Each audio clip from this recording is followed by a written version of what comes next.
Dizimizin yeni bölümünde neler olacak? Seher ve Yaman'ın evliliklerinin sona ermesini istemiyorsanız ve Yaman Seher'in güvenini yeniden kazanmalı diyorsanız da beğeni tuşuna basalım ve sayımızı görmüş olalım. Yaman Seher'in güvenini tekrardan kazanacak mı? Yaman geçmişini geride bırakabilecek mi? İkbal'in sonu nasıl olacak? Ali'nin hayatına yeni birisi mi dahil olacak? İşte bütün sorularınızı yanıtlayacağım arkadaşlar. Dizimizin yeni bölümünde Yaman Seher için mücadele etmeye devam edecek. Çünkü Seher halen Yaman'ın yaptıklarını unutamadı. Seher Yaman'ın kendisine güvenmediğini hatırladıkça çok üzülecek. Yaman da Seher'in bu durumunu fark edecek. Ve Yaman Seher'e desteklerde bulunarak hatalarını telafi edecek. Ayrıca Yaman geçmişiyle de yüzleşecek. Yaman bu yüzleşme sayesinde güvensizlik sorununun üstesinden gelmiş olacak. Tabii bu düzelmelerde Seher'in de katkıları fayda verecek. Çünkü Seher Yaman'ın geçmişiyle barışmasına yardımcı olacak. Bundan sonra Yaman ve Seher ilişkilerine yeni bir başlangıç yapacak. Yani Yaman'ın güveni sayesinde Seher'in kırılan kalbi onarılacak. Bunun sonucunda da Seher Yaman'a bir şans daha verecek. Tabii Yaman bu fırsatı değerlendirebilmek için tüm imkanlarını kullanacak. Çünkü Yaman Seher'siz yaşayamayacağını anladı ve Yaman Seher'i kaybetmemek için elinden geleni yapacak. Seher de Yaman'ın çabalarını gördükçe yeniden umutlanacak. Hatta Seher Yaman sayesinde tüm yaşadıklarını unutacak. Seher ve Yaman'ın arasının düzelmesiyle bir müjdeli haber daha gelecek. Çünkü Seher ve Yaman'ın sahte evlilikleri gerçeğe dönüşecek. Yani artık daha mutlu sahnelere şahit olacağız.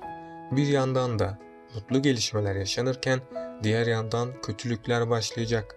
İkbal Seher ve Yaman'ı mutlu gördükçe adeta çıldıracak ve İkbal Seher ve Yaman'ı ayırabilmek için planlarını hazırlayacak. Eğer planlarında başarısız olursa Seher'i öldürmeyi bile düşünecek. Çünkü İkbal'in tek amacı Kırımlı mirasına sahip olmaktır. Bu yüzden İkbal amaçlarına ulaşabilmek için her türlü kötülüğü yapacak. Ama İkbal ne yaparsa yapsın planlarında başarılı olamayacak. Birinci ihtimalle İkbal yaptığı kötülüklerin farkına varıp pişman olacak. Ve İkbal kötülük yapmayı bırakıp iyi bir karaktere dönüşecek. İkinci ihtimalde ise İkbal pişmanlık duymayacak ama yaptıklarının cezasını çektikçe hata yaptığını fark edecek. Yani sonuç olarak İkbal her iki ihtimalde de sona doğru yaklaşacak. Ali Kiraz'ı unutabilmek için elinden geleni yapacak. Ama Ali'nin Kiraz'ı unutması hiç de kolay olmayacak.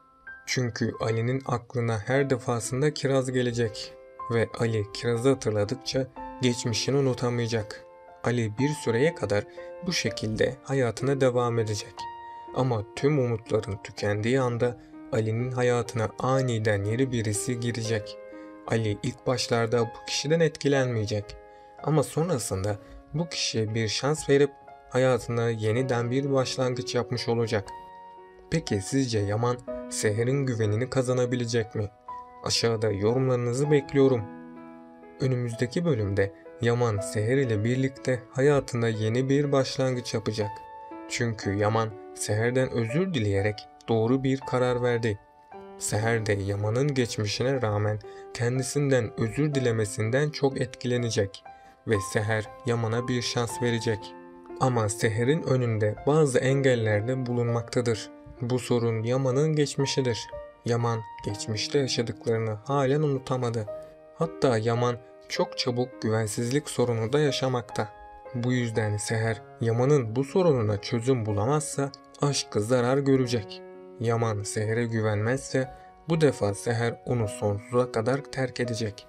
Bu sebeplerle Seher Yaman'ın geçmiş problemlerini çözüme kavuşturmalıdır. Tabii Seher'in desteği ve şefkati sayesinde Yaman'da düzelmeler meydana gelecek ve Seher ile Yaman'ın arasındaki aşk daha da artacak. Ayrıca Seher Selim'i serbest bırakmıştı. Selim tüm bu yaşananlardan sonra Yaman'ı sorumlu görecek. Bu sebeple de Selim Yaman'dan intikam almaya çalışacak. Tabii ki Selim bunu Seher'i kaçırarak yapmaya çalışacak. Çünkü Selim halen Seher'i sevmektedir. Bu yüzden Selim Seher'i kaçıracak. Ama son anda Yaman yetişip Seher'i kurtaracak. Yaman Seher'e bir zarar gelmemesi için kendi canını bile tehlikeye atacak. Çünkü Yaman Seher'i canından çok sevmektedir. Bu olanların yaşanmasıyla Seher, Yaman'ın kendisini sevdiğini anlamış olacak.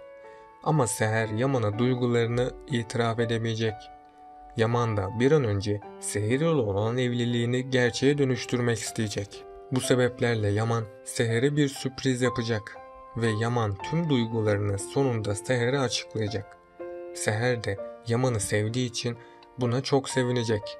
Bundan sonra Seher ve Yaman'ın evliliği gerçeğe dönüşecek. Hatta bundan sonra dizide daha heyecanlı ve mutlu sahneler seyredeceğiz. Ama diğer yandan da İkbal bu mutluluğa dayanamaz hale gelecek.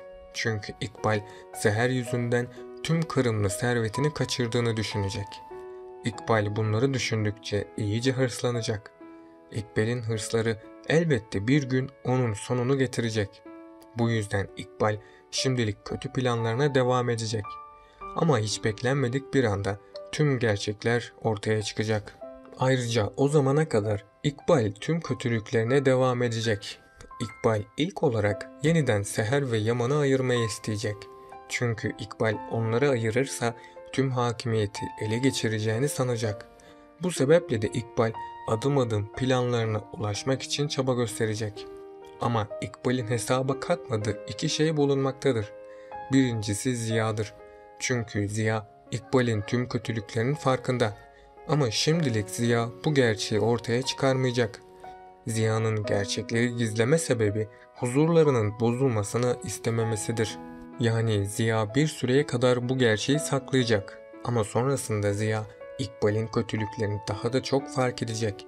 Ve bu sefer Ziya Yaman'a tüm gerçekleri anlatacak. İkbal'in hesaba katmadığı diğer bir ihtimal de Bahçıvan'dır. Bahçıvan bahçede işlerini yaptıkça İkbal'in de konuşmalarını dinleyecek. İkbal tüm kötü planlarını bahçedeyken konuşacak. Bahçıvan da İkbal'in kötü bir insan olduğunu anlayacak. Zaten Bahçıvan Zuhal'in gerçek yüzünü gördüğünde Yaman'a göstermek istemişti. Bu defa da Bahçıvan İkbal'in tüm kötülüklerini açığa çıkarmaya çalışacak. Çünkü Bahçıvan Yaman'a gerçekleri gösterecektir. Böylece İkbal'in de sonu gelmiş olacak. Yani her iki ihtimalde de İkbal'in acı sonu yakında gelecek. Yaman gerçekleri öğrendiği gibi hayatının şokunu yaşayacak. Ve Yaman İkbal'in hainliklerinden dolayı ona en ağır bir ceza verecek. Tabi Yaman bununla da kalmayıp İkbal'in cezaevine girmesini de sağlayacak. Bu analiz videosunun da sonuna geldik arkadaşlar. Dizimizin devam etmesi için kanalıma abone olup bu videoyu beğenerek destek olabilirsiniz. Sonraki videolarda görüşmek dileğiyle. Hoşça kalın.